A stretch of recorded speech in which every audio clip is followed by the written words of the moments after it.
concerns of the Christian life, knowing and doing the will of God. And I've met a lot of Christians who are concerned that they're either going against the will of God or they're doing something that is outside of the will of God, or they feel like they don't know God's will, so they're going to do something that is against his will.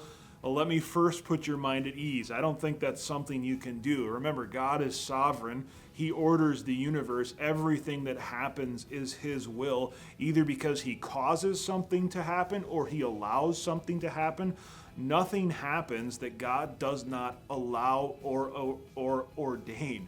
So if there is something that happens, it is God's will because that's what happens. There's nothing that's outside of God's will. Now, that being said, Christians still seek to live according to God's will.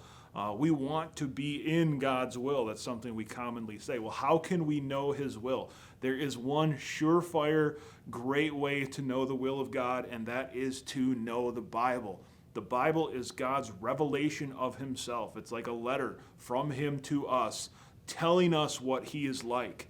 It tells us about his character and his nature, so we can know how he acts. We can know what he expects from us and what his will would be in a given scenario. So the more we know the Bible, the more we can know and be in the will of God. So if you want to do the will of God, the first thing you have to do is read your Bible. Get to know the God of the Bible, and the more you know him, the more you will know his will. And the more you know his will, the more you can then be obedient to it and act inside of it and be a willing participant in his will, because there is such a thing as an unwilling and willing participants in God's will, because again, God is sovereign, but we can know who he is, what he is like, what he wants from us by reading about him in his word and then responding to what we have read about in his word. And if we will do that faithfully, we will be living in the will of God.